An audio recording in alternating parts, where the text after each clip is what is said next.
अच्छा सर, मेरे लिए कोई सेवा होगी तो बताना सर। ड्यूटी करो। Okay sir. अब हम लोग नमस्ते सर। लेट्स गो।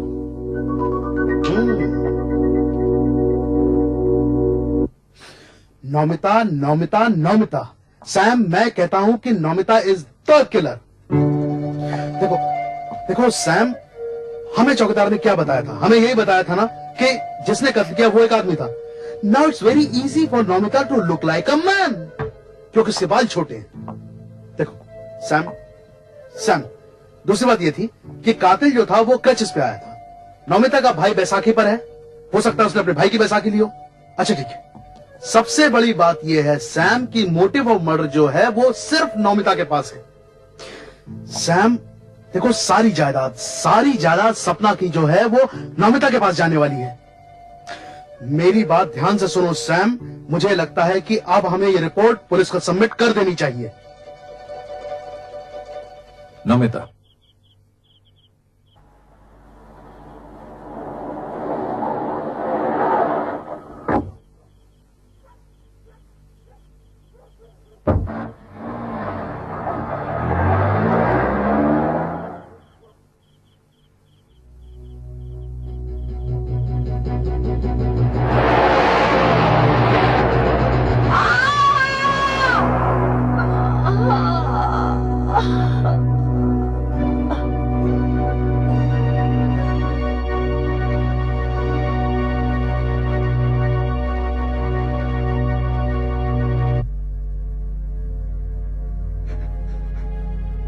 नमिता आपसे कह रही थी ना कि सपना के बिना मैं कैसे जीऊंगी। वही हुआ, चली गई। किसी ने उसको मार डाला, वो सपना के पास चली गई।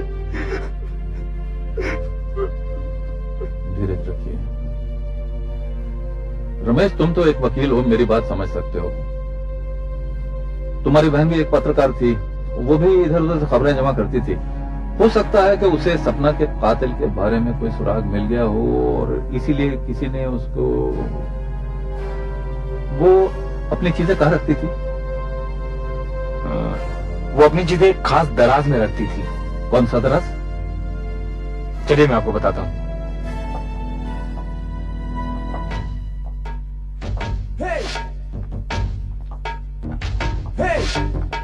आइए,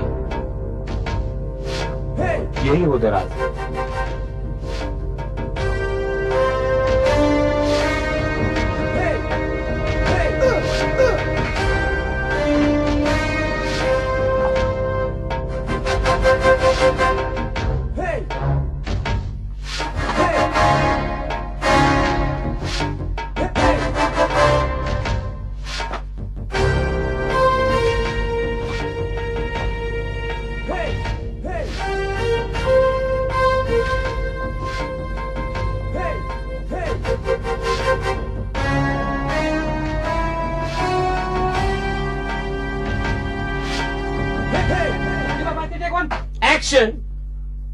मैं उस देश का बेटा हूं मां, जहां गंगा जैसे पवित्र नदी बहती हो।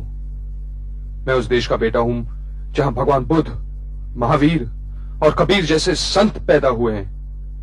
मैं इस देश के साथ गद्दारी कभी नहीं कर सकता मां। Cut it.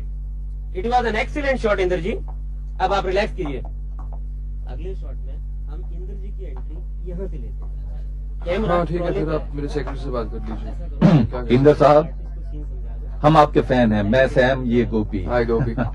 मगर आप तो। मगर हम तो। खैर कोई बात नहीं। आप शायद कहना चाहते थे कि हम डिटेक्टिव हैं। You're right. हम सपना के खून की तहकीकात कर रहे हैं। खून? मगर सपना ने तो खुदकुशी की थी। सिर्फ दुनिया की नजरों में, जबकि सच यह है कि सपना का कत्ल हुआ, और न सिर्फ उसका, उसके बाद उसकी सहेली नौमिता सेन का भी। नौमिता सेन का भी खून हो गया? आपको तो सपना की मौत का बहुत दुख हुआ होगा।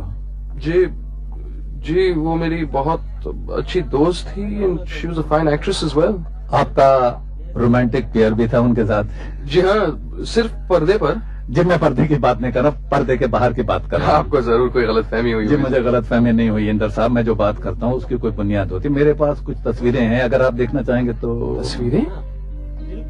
ये कोई फिल्म सेट की हैं? कौन से फिल्म सेट की? कुछ याद नहीं आ रहा, मगर किसने खींची थी? वो भी मुझे याद नहीं आ रहा। अच्छा, इनमें आपने मेकअप किया हुआ है कि नहीं? ये भी आपको याद नहीं आ रहा? आपने मेकअप नहीं किया हुआ इंदर साहब, और ये फिल्म की तस्वीरें नहीं, आपकी जिंदगी की तस्वीरें हैं। सैम साहब, शायद हमें बाहर जाके बातचीत करनी चाहिए। आप चलिए, मैं आता हूँ। Sir, excuse me, I just be back. Okay Inder ji, take your आप टाइम। ठीक। Thank you.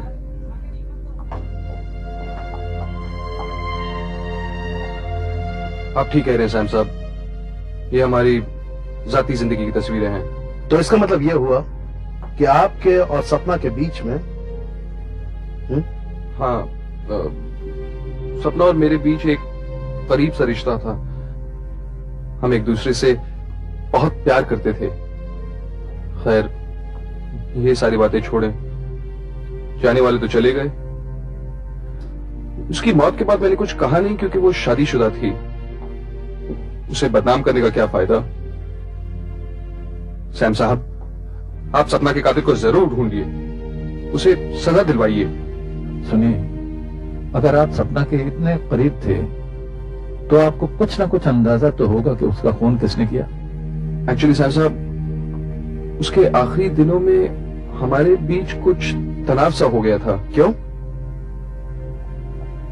उसके पति महेंद्र जी को हमारे अफेयर के बारे में पता चल गया था।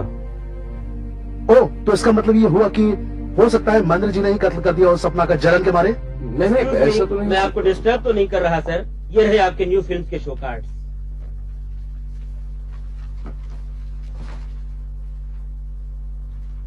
ये देखिए सैम साहब, सपना कितनी प्यारी लग रही है। ये हमारी आखिरी फिल्म है। तब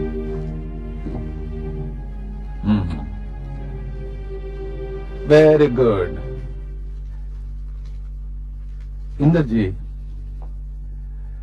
मैं आपको एक राज की बात बताना चाहता हूं। सपना का कातिल बहुत जल्द पकड़ा जाने वाला है। जी हाँ। असल में एक चौकीदार ने उसे देख लिया था, और आज शाम को हमने उसे एंड्रूज चर्च में बुलाया, और हम सपना के पति महेंद्र जी को भी चुपके से वहां ले जाने वाले हैं। अच्छा। हाँ जी, आपका शॉट रेडी है।